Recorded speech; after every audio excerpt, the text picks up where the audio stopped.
Hola a todos chicos, ¿qué tal? ¿Cómo estáis? Y bienvenidos a un nuevo vídeo para el canal de Sekuro. En este vídeo vamos a tener una pedazo de entrevista con uno de los mejores formadores de la OSCP que tenemos en español. Y es que es uno de los formadores de la OSCP con los que cuenta Sekuro. Y la verdad que vais a aprender muchísimo, tanto de cómo es un Red Team, cómo es trabajar dentro de un Red Team y también de cómo prepararos la OSCP a nivel del examen, cómo es hacer el examen, trucos, tips, cosas a tener en cuenta para que cuando os presentéis aprobéis el examen. Y antes de empezar con el vídeo, deciros que Joel es uno de los formadores que tenemos en Sekuro y que si estáis interesados en formaros con nosotros para sacaros la OSCP, tenéis el enlace en la descripción para que accedáis a nuestra formación y así poder aprender tanto de Joel como del resto de formadores con los que contamos y así ir muy pero que muy preparado y prácticamente con el aprobado asegurado a la certificación del OSCP, una de las certificaciones más importantes si quieres tener trabajo. Y ahora sí, dicho todo esto, empezamos con el vídeo. Vale chicos, pues estamos por aquí con Joel, que como hemos comentado anteriormente, es uno de los formadores de Sekuro de la formación para la OSCP, así que bueno, Joel, ¿qué tal? ¿Cómo estás? Bienvenido. Muy buenas, muy bien, ¿y tú? Pues mira, vamos a ir aquí preguntándote un par de cosillas, ¿vale? Que seguro que a la gente pues le va interesando. Y bueno, así para empezar, me gustaría que hicieses una pequeña presentación sobre quién eres, a qué te dedicas, un poquito una presentación así rápida. Pues soy Joel Gámez Molina, también conocido como Joel GMSec. Actualmente trabajo como Senior Red Team Cybersecurity Expert y me dedico a diseñar, ejecutar especialmente campañas de Red Team. Buen curro, la verdad, está bastante guay. Y bueno, una pregunta sí que a mí, pues bueno, cuando venís gente muy top y de nivel bastante alto, me gustaría saber cómo llegas a un puesto tan alto, cuál es un poco tu trayectoria, es decir, porque bueno, tú puedes pensar, empiezo como pentester y a lo largo de los años, ¿cuántos años llevas dedicándote a la ciberseguridad, a la informática en general? ¿Cómo viene todo Pues mi caso es bastante particular, ya que digamos que la ruta habitual que suele tomar la gente es estudiar un grado o estudiar en la universidad, a lo mejor sacarse algún máster o algo así. No es mi caso. En mi caso, pues ha sido todo totalmente autodidacta desde que tengo prácticamente uso de razón. Empecé con la informática desde muy pequeño gracias a mi padre. Y a partir de ahí, pues conseguí un trabajo de administrador de sistemas, estuve más de 10 años y luego, pues con todo ese conocimiento, empecé a dedicarme más seriamente al hacking, ¿vale? Gracias a plataformas como puede ser Hack the Box, por ejemplo. Y a partir de ahí conseguí un trabajo como pentester y bueno, digamos que a raíz de ahí, pues ya empecé a pasarme a la parte de Red Team y es a lo que me dedico actualmente. Y bueno, con todo el tema de la formación que has comentado, como plataformas como Hack the Box y demás, a mí me gustaría saber bueno, no sé si tienes certificaciones, supongo que tendrás varias, bastantes. ¿Qué certificaciones o te has tenido que sacar para poder llegar a este trabajo? Porque imagino que, bueno, con la experiencia está muy bien, pero quizás ya cuando llegas a niveles más altos te piden un mínimo bueno, de algo para demostrar, ¿no? Pues concretamente cuando empecé en consultoría, pues en la primera formación que tuve, la primera certificación que tuve que hacer es el OSCP. Luego hice el CRTO, después hice el OSEP y después hice el CRTO 2. Actualmente también voy a hacer el OSAI, que ha salido hace Sí. poquito, de OPSEC este mismo año. Y bueno, tengo alguna certificación más, pero no tan conocida. Por lo tanto, yo diría que así famosas, pues esas cuatro. Las de OffSec y, bueno, el CRTO. Vale, y bueno, a mí me gustaría saber un poco, porque has dicho, la verdad, un trabajo, joder, bastante interesante y que tampoco es algo que se escuche mucho. Yo creo que a la gente le puede interesar cómo es este tipo de trabajos, es decir, qué se hace en un día a día en tu puesto. Pues como te comentaba, mi puesto también es un poco inusual, ya que normalmente la gente que trabaja en Red Team, pues lo normal es trabajar como Red Team Operator o como Principal o como Red Team Engineer o, quiero decir, cualquier puesto relacionado con Red Team, ¿vale? Yo también tengo, digamos, ahora mismo una posición híbrida, ¿vale? Por una parte, gestiono un pequeño equipo, ¿vale? En el que yo pues diseño lo que se tiene que hacer, coordino la ejecución de esas personas y además también participo, digamos, en las propias campañas y también ejecuto las mías propias. Por lo tanto, yo actúo como operador y como coordinador al mismo tiempo. ¿Cómo es un día a día en el Red Team? Pues digamos que también depende mucho del tipo de red team que haga la empresa, la madurez que tenga la empresa, si trabajas en consultoría o no. Cuando yo trabajaba en consultoría eran como más ejercicios más definidos. Al final es el cliente quien te los pide a ti y tú como consultoría o como consultor los ejecutas, pero en mi caso actual es diferente. Además, digamos que existen diferentes tipos de red team. El clásico, ¿no? Que podría ser pues el de 3 meses, 6 meses o algo así. Y luego existen otros tipos de red team no tan conocidos como el que yo hago principalmente, que es, digamos, una especie de red team continuo. ¿Vale? En un red team continuo tú lo que haces es vas simulando escenarios muy concretos, ¿vale? De una duración aproximada, pues puede ser un mes, a veces más, a veces menos, en los que, digamos, hay una flag, un objetivo final, ¿vale? Igual que pasa con los laboratorios, ¿no? O con los Sí. SCP, o con Hackbox o lo que sea, ¿vale? Hay unas flags que hay que conseguir. Y depende mucho del ejercicio, ¿no? Pues si, por ejemplo, en un ejercicio de red team va sobre comprometer la infraestructura de backups, pues tú tienes que, desde cero, entender cómo están montados esos backups, qué tecnología se está utilizando, y a partir de ahí, pues, leerte la documentación, buscar vulnerabilidades, y conseguir explotar al máximo esa tecnología. Es bastante interesante porque en un red team clásico, ¿vale? Que esto sucede un poco también en la parte de AD de los SCP. En muchos red teams lo que se hace es, haces un phishing o encuentras una vulnerabilidad, entras dentro, comprometes el directorio activo, te haces domain admin y te vas. Pero ¿qué pasa? Vale. Que no has comprobado absolutamente nada del resto de tecnologías. En cambio, al hacer un red team continuo, puedes trabajar sobre cualquier tecnología y profundizar muchísimo en cada una de ellas y romper cosas que de otra Claro. forma no romperías. Por ejemplo, cuando tú estás haciendo bug bounty, normalmente sueles trabajar sobre una aplicación, pero no sobre toda la tecnología que hay detrás. En cambio, en Red Team tienes la capacidad de poder romper toda la tecnología adyacente que hay sobre ese endpoint. Por lo tanto, es algo mucho más profundo que un pentest o que un bug bounty. Es algo mucho más complejo y que requiere mucho más conocimiento sobre tecnologías. Aquí yo te quiero hacer una pregunta porque yo creo que habrá mucha gente que pensará que es lo mismo, pero lo has explicado ya un poquito, pero quiero como a lo mejor la explicación más en detalle. Tampoco hace falta una explicación muy larga, pero ¿cuál es la diferencia entre un pentest y un red team? Porque la gente piensa que es lo mismo, estoy trabajando de red team, eres pentester, pero bueno, acabamos de escuchar que no es lo mismo. Entonces, ¿cuál es la diferencia? Pues básicamente lo que se suele llamar pentest se suele enfocar sobre todo a aplicaciones web, aplicaciones móviles. A veces puede enfocarse a otro tipo de infraestructuras, por ejemplo, pues hacer una especie de auditoría interna, ¿no? En la que a un auditor le dan acceso, por ejemplo, a través de una VPN o incluso yendo in situ a un cliente, ¿no? Para auditar esa infraestructura.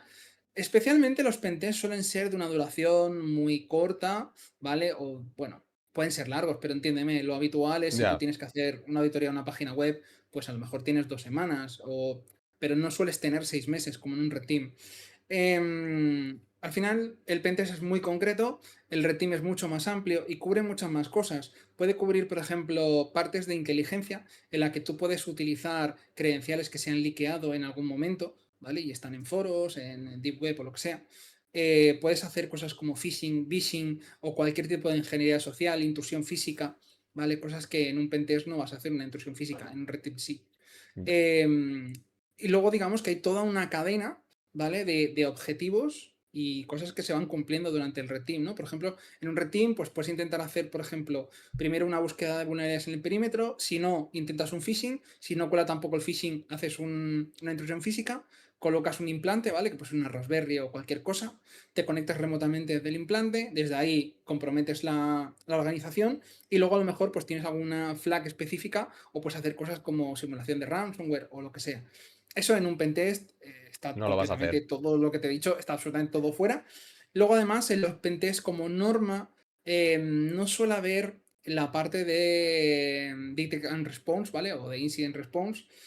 Digamos que el Blue Team no hace absolutamente nada en un pentest, simplemente te puedes encontrar a lo mejor un WAF, te puede Y ya está. bloquear y ya está, ¿vale? En un Red Team es completamente diferente, tienes que ser sigiloso, ¿vale? A no ser que se te pida en algún punto ser ruidoso porque quieren comprobar realmente si las sondas o las medidas o el SOC o el Blue Team en general están funcionando de forma adecuada, pero como norma se trabaja de forma silenciosa, por lo tanto tienes que saber de evasión de EDRs o antivirus, tienes que saber, digamos, otro tipo de técnicas como cargar cosas en memoria, crear malware, tienes que saber mucho más de programación.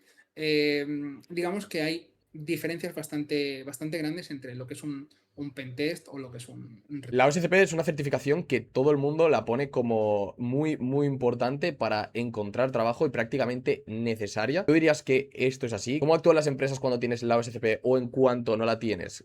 ¿Con qué personas se quedarían? ¿Con qué perfil se quedarían? Cuento, otro de mis trabajos, actualmente soy profesor en universidades y en organizaciones, como es el caso de Securo, y digamos que aquí suele haber dos perfiles muy habituales, el que viene de una universidad y tiene un máster, o el que quizá no viene de universidad, o sí, pero tiene el OSCP. Al final, digamos que las ofertas de trabajo suelen poner como requisito normalmente pues ese OSCP, si no están poniendo como requisito el tener una carrera o un máster. Digamos que son dos caminos que pueden ser complementarios, puedes tener carrera y OSCP, carrera y máster, puedes tener un grado y el OSCP, puedes tener solo el OSCP, pero sí que es verdad que es una certificación muy conocida, muy valorada por las empresas y que totalmente de acuerdo en el que cualquier persona que tenga el OSCP tiene mucha más facilidad para encontrar trabajo en la parte ofensiva. Es algo que las empresas valoran mucho y que suelen buscar en puestos de entrada, ¿no? Puestos más Y junior. bueno, tienes que contratar a alguien ya desde prueba técnica.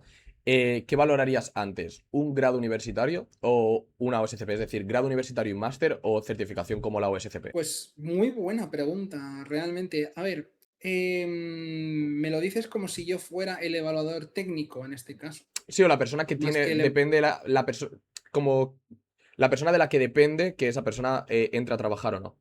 Vale, pues del evaluador técnico. Básicamente, de hecho, en mi propio trabajo, yo soy el evaluador técnico del equipo, por lo que esa pregunta viene muy bien.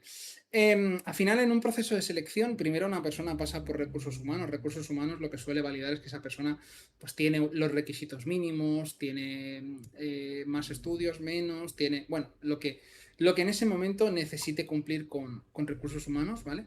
Ellos tienen sus propios estándares y demás. En cuanto a la parte técnica, que es donde entro yo y como evaluador técnico, pues sinceramente lo que evalúo personalmente, que no quiere decir que sea el estándar que tienen todas las empresas, es el conocimiento que tiene una persona. Una persona puede tener los SCP, pero puede haber hecho trampas, ¿vale? Que es algo bastante habitual, ¿vale? De hecho, hay casos conocidos de gente que la certificación no la han cursado ellos, ¿vale? Vale. Sin entrar en mucho detalle, yo lo que valoro es el conocimiento. Si tú sabes cómo explotar una vulnerabilidad, me da igual si lo has aprendido en la universidad o lo has aprendido en los SCP. Pero sí que es verdad que son cosas que se tienen en cuenta y para mí creo que tiene más valor el OSCP que una universidad y te digo por qué. Porque como también soy profesor de universidad, digamos que no se suele evaluar tan técnicamente en las universidades. Yo en mi caso particular sí, porque yo soy el profesor de mi propia asignatura y puedo poner los Lo que tú límites quieras. donde yo quiera, correcto. Por lo tanto, yo los puedo evaluar como a mí me parezca mejor, pero eso no quiere decir que en todas las universidades hagan lo mismo. Por lo tanto, ¿qué pasa? Que una persona de una universidad, pues a lo mejor conoce las vulnerabilidades, pero nunca las ha puesto en práctica. En cambio, una persona que ha hecho el SCP ha tenido que ponerlas en práctica, ha pasado por esos nervios, por esa presión. Quizá, pues técnicamente hablando, para mí puede tener más valor el OSCP que la universidad, aunque no hay tampoco que Un desvirtuar estándar, ninguna de claro. las Y dos bueno, partes. vamos a cambiar un poquito de tema. Y es que lo he comentado al principio cuando he hecho la intro. En este vídeo principalmente vamos a estar viendo y nos vas a estar explicando cómo es afrontar el examen de la OSCP, cómo es el momento de estar ahí, la tensión, los descansos, cuándo comer, cuándo no comer, no mirar el móvil en ningún momento, cómo se lleva todo eso. Entonces yo ahora te voy a dejar vía libre para que nos cuentes todo lo que quieras, toda tu experiencia, el vídeo es tuyo y a partir de aquí puedes hablar. Muchas gracias. Pues os voy a contar un poco mi experiencia sobre el OSCP. Si no recuerdo mal, yo lo puse en el 2021 y básicamente en mi caso, el OSCP en aquel entonces te traba el buffer overflow como máquina obligatoria y otras máquinas más que, bueno, digamos, diferían en dificultad. Algunas eran más fáciles, otras más difíciles, unas aportan más puntos, otras aportan menos puntos y hay un mínimo de puntos que necesitas para completar. Ahora es cierto que ha cambiado, ¿vale? Ahora entra la parte de director activo, que para mí tiene muchísimo más sentido, especialmente si te vas a encaminar hacia un trabajo de Red Team o incluso si haces pentest y te encargan de hacer alguna auditoría interna o algo así, que tengas ese conocimiento siempre, siempre. El problema realmente es los nervios, la gestión del tiempo. Yo siempre digo que en el OSCP lo que estás evaluando es trabajar bajo presión más que evaluar tus conocimientos técnicos. Tú puedes tener unos conocimientos técnicos muy buenos, puedes haberte hecho 200 máquinas de Bootstrap o de HeadDevOps o de TrackHackMe o de lo que sea, puedes haber estado mucho tiempo preparándotelo y tener un nivel técnico más que adecuado. De hecho, yo en mi caso llevaba ya un par de años trabajando como pentester, haciendo internas, haciendo incluso alguna cosa de Red Team en aquel entonces, por lo que técnicamente para mí el OSCP, yo fui muy preparado al OSCP, pero lo que no tenía tan preparado era la gestión del tiempo, la gestión de los nervios.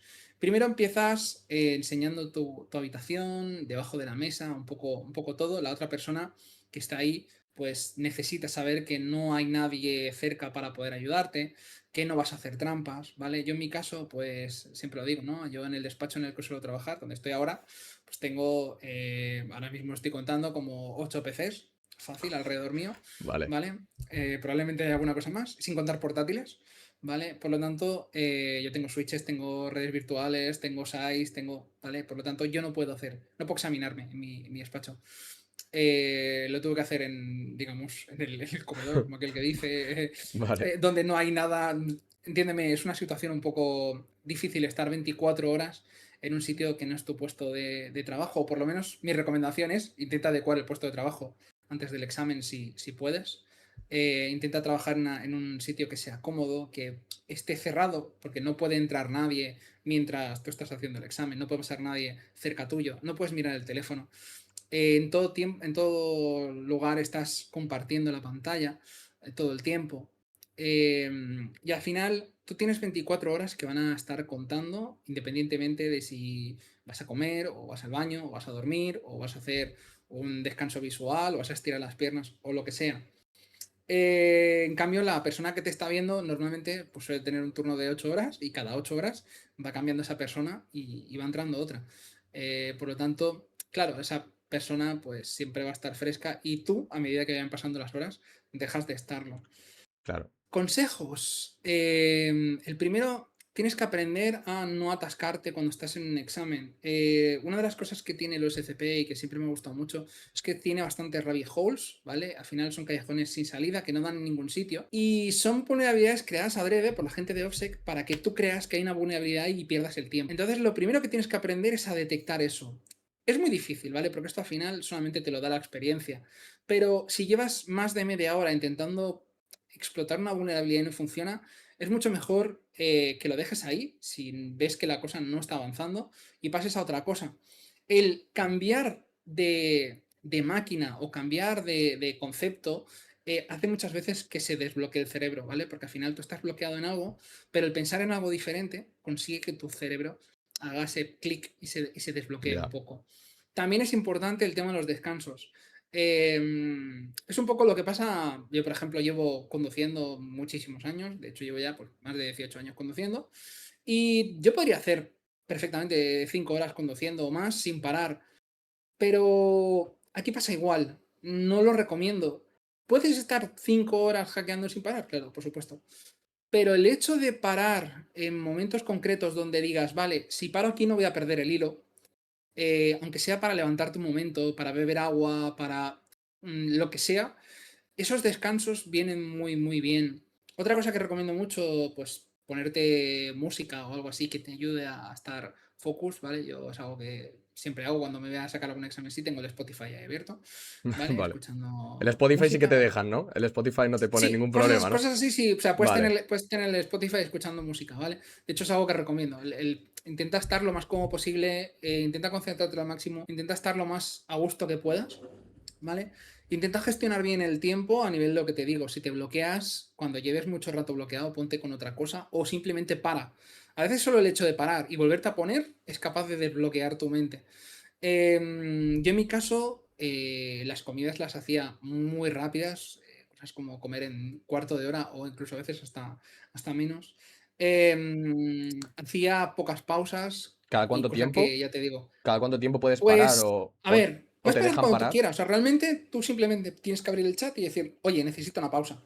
Cuando haces una pausa, digamos que se queda como todo congelado, por así decirlo, y tú no puedes tocar el ratón, ni puedes abrir ninguna máquina virtual, o sea, quiero decir, tu PC no se bloquea, pero Pero no digamos puedes que usar. dejas de compartir la cámara, ¿vale? Y en ese momento no puedes tocar ni una tecla, ni el ratón, ni absolutamente nada. Puedes Vale. tomarte todos los descansos que quieras durante todo el tiempo que necesites. Yo en mi caso recuerdo especialmente cuando iba por la última máquina, me faltaba una máquina para probar, quedaban como de 24 horas de examen, pues no sé si decirte si quedaban a lo mejor 6 horas o algo así. Estaba totalmente destruido y fundido mentalmente. Me fui a dormir. Dormí unas 3 horas aproximadamente y cuando volví me quedaban 3. Después de 2 horas conseguí explotar la máquina y terminé el SCP con 23 horas de 24 consumidas, ¿vale? Cosas muy importantes. Toma pantallazos de De más. Es todo. mejor que... y apuntes y todo. Mejor que apuntes de más y hagas pantallazos de más que de menos, porque como luego, cuando tengas las siguientes 24 horas para hacer el informe, te falte un pantallazo, no vas a poder volver para hacerlo. Y si te sobra tiempo del examen, puedes empezar a hacer el informe mientras el examen está corriendo. ¿Me explico? Tú puedes Vale. tener tu Obsidian o el Word o lo que sea que utilices, ¿vale? Para tomar tus apuntes. Si tú terminas el examen, me lo invento, en 16 horas, en vez de parar el examen, que es lo que hace mucha gente para el examen, y luego a partir de ahí cuentan las 24 para el reporte, mi consejo es no pares el examen y ponte a hacer el informe dentro de las horas del examen. ¿Por qué? Porque mientras lo vas construyendo, te puedes dar cuenta de que te De que te falta falta algún algo. paso, te falta algún pantallazo. Sobre todo, no cerrar ninguna shell, no cerrar absolutamente nada de lo que tengas abierto. Y si te falta algo, pues entras en un momento ahí, a ese punto, lo capturas y lo vas haciendo. De hecho, es muy práctico a medida que vas haciendo, como hacer un pequeño draft para que luego el día del informe no gastes mucho tiempo. Otro error que cometí yo, no documenté lo suficientemente bien en el sentido de, sí que tenía pantallazos, no me faltaba nada, pero como no hice un draft mientras estaba haciendo el examen y no pude aprovechar tampoco horas de examen porque solamente me sobró una y cuando apagué fue como necesito Ya está. descansar, solo he Ya no dormido 3 más. horas, apenas he comido, voy a morir. Vale. Entonces, digamos que luego de las 24 restantes me tiré, pues igual, no sé decirte, si 12 o algo así haciendo el informe, cuando si lo hubiese hecho bien de un principio, pues a lo mejor lo hubiese tenido en 4, por Ya. decirte algo. Entonces, el hecho de documentar muy bien es algo muy importante, es algo que aprendes del OSCP cuando vas a trabajar laboralmente. Una de las cosas que son más importantes es el cómo reportas, ¿vale? Cuando haces tu trabajo. Da igual si es Red Team, da igual si es Pentest, da igual si es Bug Bounty. Cuanto mejor sea tu report, más calidad tiene tu trabajo. He tenido compañeros que me decían que un buen trabajo con un informe de mierda no se puede defender, o un trabajo de mierda con un informe Bueno, excelente sí se puede defender. Entonces, es quizá más importante lo que estás reportando que lo que estás haciendo, porque si lo explicas muy, muy, muy, muy bien, siempre va a aportar más que hayas hecho un trabajo súper bueno, pero esté muy mal documentado.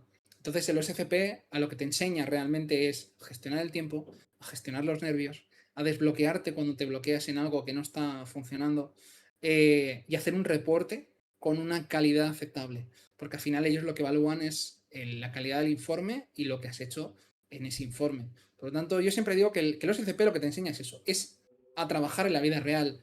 Más allá de, evidentemente, si pasas el OSCP estás demostrando que tienes un mínimo de conocimientos. Puedes estar por vale. encima, Pero lo que estás demostrando, aparte de que tienes esos conocimientos, es que sabes gestionar el tiempo, que cuando en un trabajo te digan, oye, esto tiene que estar para el viernes, el pentest tiene que estar para la semana que viene, Solucionado ya. tiene que estar la semana que viene y tiene que estar el informe hecho la semana que viene. Y si te bloqueas algo haciendo el pentest, vas a saber desbloquearte y continuar por otro sitio y no perder 10 horas en algo que no va a ningún sitio. Ya. Por lo tanto, creo que es muy positivo, es muy bueno lo que te enseña el OSCP en ese sentido. Y aunque mucha gente le tiene mucho miedo al OSCP, porque creen que es una certificación de dificultad alta, siempre ha sido una medium entry. Realmente, antes no existía la numeración en OSCP, ahora sí, está el 100, 200, 300, ¿vale? El OSCP es un 200. Por lo tanto, no es el de la dificultad más alta, pero Ya. tampoco es el de la dificultad más baja. Quiero decir, es medio y realmente medio tirando abajo. La dificultad está en el tiempo, en Claro, saber quizás viene más en gestionarlo la y en... presión que tienes a la hora de hacer el examen y el que mucha gente suspenderá en eso, en la he liado, no he gestionado el tiempo, no he reportado bien, más que en lo técnico, ¿no? Correcto. O sea, al final el problema está ahí. No es tanto la dificultad técnica, sino el gestionar bien los tiempos, los descansos, hacer bien el informe, no dejarte ningún pantallazo por el camino. Eso es lo que te presiona durante las 24 horas y es lo que tú sientes que todo el rato te está manteniendo en tensión.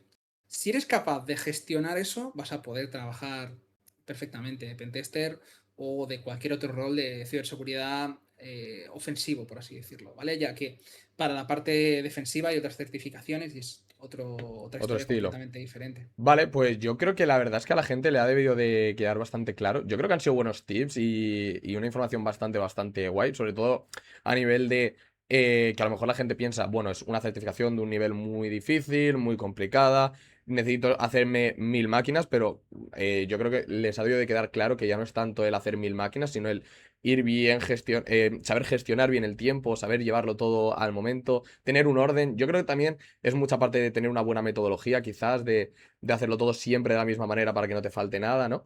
Entonces, Totalmente de acuerdo. yo creo que a la gente, bueno, pues la ha debido de quedar bastante claro. Me ha parecido bastante guay como lo has explicado. Y bueno, desde mi parte, desde el equipo de Securo, muchísimas gracias tanto por estar de formador como por esta entrevista que me has concedido.